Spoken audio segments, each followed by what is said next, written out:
ভাই রে ভাই, মনে আছে সেই দিনগুলোর কথা যখন কোন এক গুণী সাংবাদিক সাহেব মাইক্রোফোন হাতে নিয়ে গম্ভীর মুখে বলেছিলেন বিশ্বকাপ শেষে বাংলাদেশের র্যাঙ্কিং হবে 21, জিম্বাবুয়ে ছাড়া নাকি আমাদের সাথে খেলার লোক খুঁজে পাওয়া যাবে না।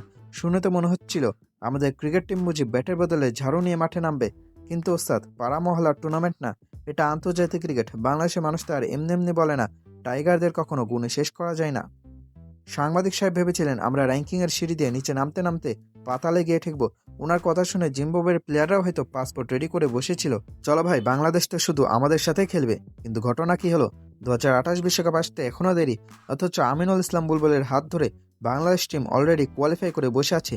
মানে অন্যরা যখন অঙ্ক কষছে কিভাবে টিকিটটা পাওয়া যায়, আমাদের টাইগাররা তখন প্লেনের টিকিট কেটে জানালার পাশের সিট বুক করে ফেলেছে। 21 র্যাঙ্কিংয়ের গল্প এখন রূপকথার সেই রাক্ষস কক্ষসের গল্পের মতো শোনাচ্ছে।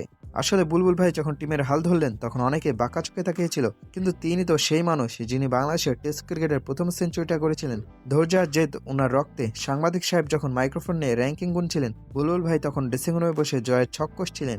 এখন তো অবস্থা এমন যে বড় বড় দলগুলো বাংলাদেশের সাথে খেলার জন্য সিরিয়াল দিচ্ছে। জিম্বাবুয়ের কথা বাদ দেন, এখন তো বড় বড় দলগুলো ভয় পায় কখন কোন দিক দিয়ে টাইগাররা থাবা দিয়ে বসে। সোশ্যাল মিডিয়ায় তো এখন উৎসব চলছে, ভক্তরা বলছেন ভাই সেই সাংবাদিক সাহেব এখন কোথায়, ওনাকে একটু খুঁজে বের করুন। ওনার কাছ থেকে লটারির নাম্বার নিতে হবে, উনি যা বলেন তার উল্টোটাই তো ফলে। জিম্বাবুয়ে ছাড়া কেউ খেলবে না। এই কথা শুনে জিম্বাবুয়ের ক্যাপ্টেনও মনে হয় মনে মনে বলছিল, ভাই আমাদের কেন মাঝখানে টানলেন, আমরা কি দোষ করলাম। তাই দিন শেষে কথা একটাই, সমালোচনা হবেই কিন্তু মাঠের জবাবটাই আসল। কারণ এই বাঘগুলো এখন গর্জন করতে জানে 2028 বিশ্বকাপে আমরা আসছি। আর এবার জিম্বাবুয়ে না, পুরো বিশ্ব আমাদের সামনে দাঁড়াতে দুইবার ভাববে। কি ভাই সাংবাদিক সাহেব, ভবিষ্যৎবাণী তো ফ্লপ, টাইগাররা এখন সুপারহিট। দেখা হবে 2028-এ।